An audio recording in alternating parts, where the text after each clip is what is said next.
Hi, hello friends, welcome back to the Prime Content YouTube channel. So friends, ఇవాళ వీడియోలో మనం రెండు తెలుగు రాష్ట్రాలకి సంబంధించి లేటెస్ట్ న్యూస్ అయితే వచ్చేసింది. సో ఆ వెదర్ రిపోర్ట్ ఏంటో ఈ వీడియోలో మనం తెలుసుకుందాము.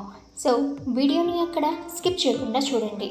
అలాగే ఫ్రెండ్స్, ఇటువంటి లేటెస్ట్ వెదర్ ఫోర్కాస్ట్ మీరు అందరికంటే ముందుగా తెలుసుకోవాలి అనుకుంటే మన ఛానల్ని సబ్స్క్రైబ్ చేయండి. ఇక ఫ్రెండ్స్, మొదటిగా ఆంధ్రప్రదేశ్కి సంబంధించి చూసినట్లయితే ఫ్రెండ్స్, అనకాపల్లి, అనంతపూర్, భీమవరం, చీరాల, చిలకలూరిపేట, చిత్తూరు, కడప, ఏలూరు, గుంటూరు, కాకినాడ, కర్నూలు, రాజమండ్రి, విజయవాడ మరియు విశాఖపట్నంలో అయితే హైగా అంటే గరిష్టంగా 37 డిగ్రీల టెంపరేచర్ అయితే ఉంటుంది.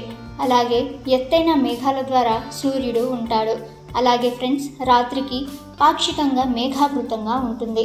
మరియు నెల్లూరు విషయానికి వస్తే ఎత్తైన మేఘాల ద్వారా సూర్యుడు ఉంటాడు. ఇక అలాగే గాలులు వీస్తాయి. ఇక గరిష్టంగా 40 డిగ్రీల ఉష్ణోగ్రత ఉంటుంది.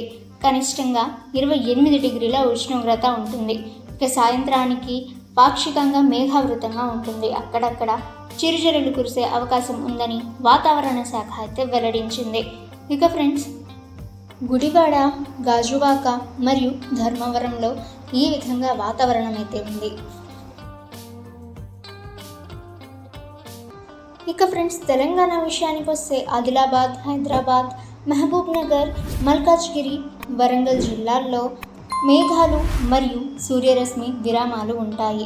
ఇక గరిష్టంగా 39 డిగ్రీల ఉష్ణోగ్రత ఉంటుంది. ఇక సాయంత్రానికి ఆకాశం మేఘావృతంగా ఉంటుంది. మరికొన్ని చోట్ల చిరుజల్లులు కురిసే అవకాశం అయితే ఉందని వాతావరణ శాఖ అధికారులు అంచనా వేస్తున్నారు. ఇక ఫ్రెండ్స్, ఈ జిల్లాల్లో చూసినట్లయితే వాతావరణం ఈ విధంగా అయితే ఉంది. సో ఫ్రెండ్స్, చూశారు కదా. సో రెండు తెలుగు రాష్ట్రాల్లో కొన్ని జిల్లాల్లో మాత్రం ఎండ ఎక్కువగా ఉంటాయి, మరికొన్ని జిల్లాల్లో మాత్రం చిరుజల్లులు మరియు వర్షాలు కురుస్తున్నాయి. సో ఫ్రెండ్స్, ఇదండి latest weather forecast news. So వాతావరణ శాఖ ఇచ్చిన రిపోర్ట్ ప్రకారం ఇది లేటెస్ట్ న్యూస్. సో ఫ్రెండ్స్, ఇటువంటి లేటెస్ట్ న్యూస్ అందరికంటే ముందుగా మీరు తెలుసుకోవాలి అనుకుంటే ద ప్రైమ్ కంటెంట్ యూట్యూబ్ ఛానల్ని సబ్స్క్రైబ్ చేసుకోండి. అలాగే వీడియో నచ్చితే వీడియోకి ఒక లైక్ ఇవ్వండి. అండ్ ఫ్రెండ్స్, ఈ వీడియోని మీ ఫ్రెండ్స్ అండ్ ఫ్యామిలీకి కూడా షేర్ చేయండి. సో వాళ్ళు కూడా ఈ యొక్క సమాచారాన్ని తెలుసుకుంటారు. ఇక నెక్స్ట్ వీడియోలో కలుసుకుందాం.